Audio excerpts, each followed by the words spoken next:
السلام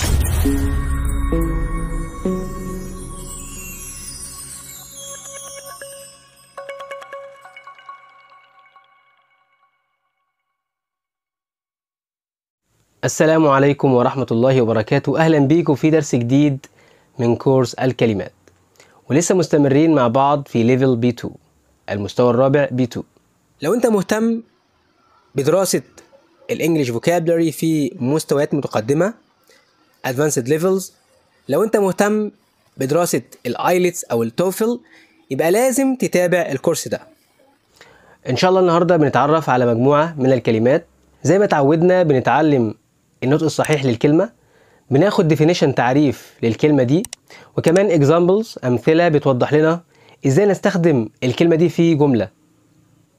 يلا بينا نبدأ الأول ب blade. blade يعني شفرة. The flat part on a knife or similar tool or weapon with a very thin edge used for cutting.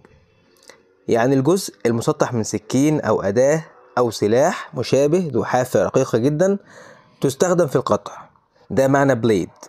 Suddenly she felt the blade on her neck and she screamed in panic. Suddenly she felt the blade on her neck and she screamed in panic. فجأة شعرت بالشفرة على رقبتها وصرخت في ذعر.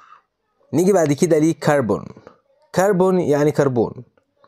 A chemical element present in all animals and plants and in coal and oil. يعني عنصر كيميائي موجود في جميع الحيوانات والنباتات وفي الفحم والنفط. ده معنى كربون. Diamonds are formed from carbon.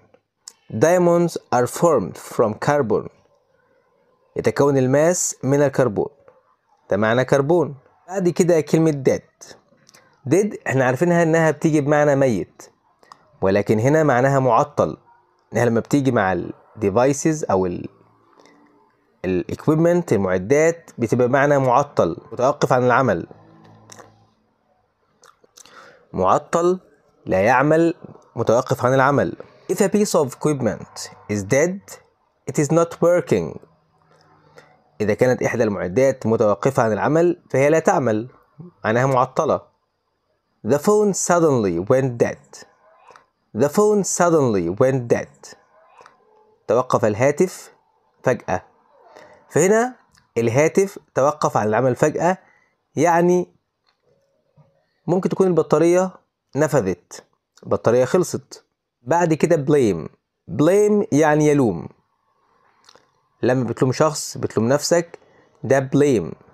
When people say or think that someone or something is responsible for something bad. عندما يقول الناس أو يعتقدون أن شخصا ما أو شيئا ما مسؤول عن شيء سيء.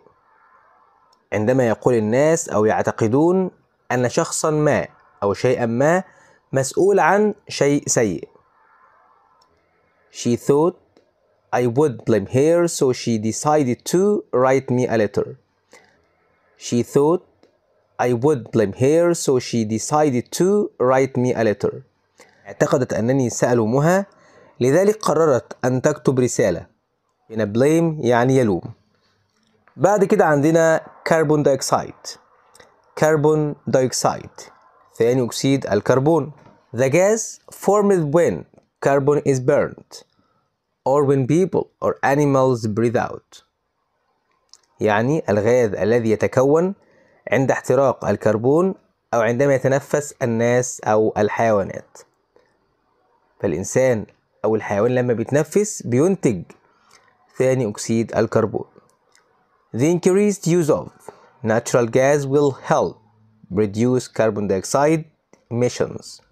The increased use of natural gas will help reduce carbon dioxide emissions. يعني الاستخدام المتزايد للغاز الطبيعي سيساعد في تقليل انبعاثات غاز ثاني أكسيد الكربون. نيجي بعد كده لكلمة deadline. deadline يعني موعد نهائي. موعد نهائي. A time or day by which something must be done. A time or day by which something must be done. الوقت أو اليوم الذي يجب أن يتم فيه شيء ما. ده الموعد النهائي بتاع الشيء ده. I am afraid you've missed the deadline. Afraid you've missed the deadline. The deadline for applications was May 30th. I'm afraid you've missed the deadline. The deadline for applications was May 30th. أخشى أنه فاتك الموعد النهائي.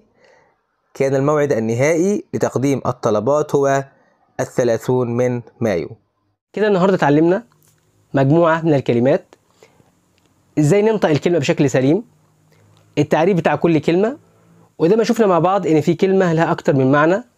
اتعرفنا على الديفينيشن، التعريف بتاع كل معنى من الحاجات دي، وكل معنى بتعريف ومثال منفصل عن المعاني التانية. يا رب تكون الحلقة عجبتنا، وإن شاء الله استنونا في حلقات جديدة، والسلام عليكم ورحمة الله وبركاته.